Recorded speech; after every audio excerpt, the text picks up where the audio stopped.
അവിടെ എത്തിയപ്പോൾ എന്തൊരു പുകയാണ് കണ്ട്. തിരിച്ചു വന്നപ്പോഴാണ് തീയത്തണ പറയേണ്ട കാര്യം എന്ന് വെച്ചാൽ നമ്മൾ ആദ്യം കാണുന്ന ജോലിയുടെ സൈക്കിൾ തള്ളി നിലത്തിട്ടിട്ട് ഈ വാഹനത്തിന് മുമ്പിലായിട്ട് രണ്ട് കൈയും കാട്ടി നമ്മൾ സിനിമയിലൊക്കെ കാണുന്നൊരു സീനാണ്. നമുക്കത് റെക്കോർഡ് ചെയ്യാൻ പറ്റിയില്ല, അതുകൊണ്ട് അത് കാണിക്കാൻ പറ്റാത്ത ഒരു പ്രശ്നമുണ്ട്. പക്ഷേ അത് കണ്ട ഒരാളെന്ന രീതിക്ക് ഞാനത് വിശദീകരിക്കാം. തിരുവനന്തപുരം അഞ്ചുതെങ്ങിൽ വീടിന് തീപിടിച്ചപ്പോൾ ആ തീപിടുത്തത്തിൽ പ്രധാന പങ്ക് വഹിച്ച, അല്ലെങ്കിൽ അതിൽ നിന്ന് രക്ഷാപ്രവർത്തനത്തിൽ പ്രധാന പങ്ക് വഹിച്ച ഒരു കൊച്ചുമിടുക്കനാണ് നമ്മോടൊപ്പം ചേരുന്നത്. ഇപ്പോൾ ഇവൻ 8ാം ക്ലാസ്സിൽ പഠിക്കുന്ന ജോയൽ എന്ന് പറയുന്ന ഒരു കുട്ടിയാണ്. നമ്മൾ ശരിക്കും പറഞ്ഞാൽ ഇന്ന് അഞ്ചുതെങ്ങിൽ ഒരു വാഹനാപകടം റിപ്പോർട്ട് ചെയ്യുന്നതിന് വേണ്ടിയിട്ട് ആ ഭാഗത്തേക്ക് ഈ തീരപ്രദേശം വഴി പോവുകയായിരുന്നു. അപ്പോഴാണ് ഈ സൈക്കിളിൽ ട്യൂഷന് പോകാനിറങ്ങിയ ജോയൽ വണ്ടി നമ്മുടെ വാഹനത്തിന് മുന്നിലും എതിരെ വന്ന മറ്റൊരു മത്സ്യബന്ധന തൊഴിലാളിയുടെ വാഹനത്തിന് മുന്നിലും കൈകാട്ടി വിളിക്കുന്നത് നമ്മൾ കാണുന്നത്. എന്താണ് സംഭവം എന്ന് അറിയാൻ വേണ്ടി വണ്ടി ഒതുക്കിയപ്പോൾ ഇടതുവശത്തെ വീട് നിന്ന് കത്തുകയാണ്. ഒരുപക്ഷേ ഈ ജോയൽ നമുക്ക് വാഹനത്തിന് മുമ്പിലേക്ക് എടുത്തു ചാടി ഈ കാര്യം ധരിപ്പിച്ചില്ലായിരുന്നെങ്കിൽ ഈ വീടിന് വലിയ തരത്തിലേക്കുള്ളൊരു അപകടത്തിലേക്കോ ദുരന്തത്തിലേക്കോ പോകുമായിരുന്നു.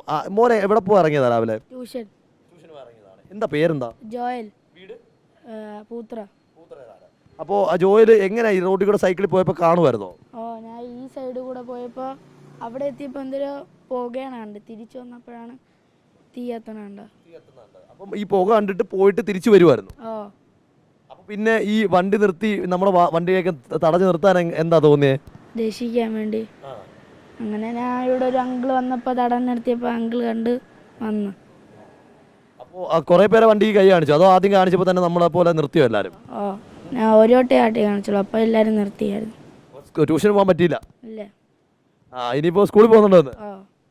അപ്പോൾ ഈ ജോയൽ ശരിക്കും പറയേണ്ട കാര്യം എന്ന് വെച്ചാൽ നമ്മൾ ആദ്യം കാണുന്ന ജോയലിൻ്റെ സൈക്കിൾ തള്ളി നിലത്തിട്ടിട്ട് ഈ വാഹനത്തിന് മുമ്പിലായിട്ട് രണ്ട് കൈയും കാട്ടി നമ്മൾ സിനിമയിലൊക്കെ കാണുന്നൊരു സീനാണ്. നമുക്കത് റെക്കോർഡ് ചെയ്യാൻ പറ്റിയില്ല, അതുകൊണ്ട് അത് കാണിക്കാൻ പറ്റാത്ത ഒരു പ്രശ്നമുണ്ട്. പക്ഷേ അത് കണ്ട ഒരാളെന്ന രീതിക്ക് ഞാനത് വിശദീകരിക്കുകയാണ്. അപ്പോൾ അവിടെ നിന്ന് ജോയൽ പിന്നെ ഈ തീ അണയ്ക്കുന്നത് തീരുന്നത് വരെ, അതായത് തീ പൂർണ്ണമായും നിയന്ത്രണ വിധേയമാകുന്നത് വരെ ഈ വെള്ളം എടുത്തുകൊണ്ട് തരാനും ഇതിനുള്ളിലേക്ക് ആളെ ഉണ്ടായിരുന്ന അമ്മ മെറ്റിൽഡ എന്ന് പറയുന്ന അമ്മയെ പുറത്തേക്ക് ഇറക്കാനും ഒക്കെ തുടക്കം മുതൽ ഈ അവസാന നിമിഷം ഫയർഫോഴ്സ് വരുന്നതിൻ്റെ തൊട്ട് മുൻപുള്ള നിമിഷം വരെയും നമ്മുടെ ജോയൽ ഇവിടെയുണ്ട്. ഇത്തരത്തിലുള്ള ജോയലിനെ പോലുള്ള വിദ്യാർത്ഥികൾ അല്ലെങ്കിൽ കൊച്ചു കൂട്ടുകാരൊക്കെ ഈ മാതൃക അല്ലെങ്കിൽ ഇത്തരം ഒരു ഇടപെടലുകളൊക്കെ സമൂഹത്തിൻ്റെ ജീവൻ തന്നെ, ഒരു വീടിൻ്റെയോ ആ വീട്ടിലുള്ളവരുടെ ജീവൻ തന്നെ രക്ഷിക്കാൻ കാരണമാകുന്നു എന്നുള്ളത് ഏറെ പ്രധാനപ്പെട്ട കാര്യമാണ്. Video journalist Manu Balakrishna, reporter Gopal ശിലാസനൽ, ഇൻ റിപ്പോർട്ടർ തിരുവനന്തപുരം.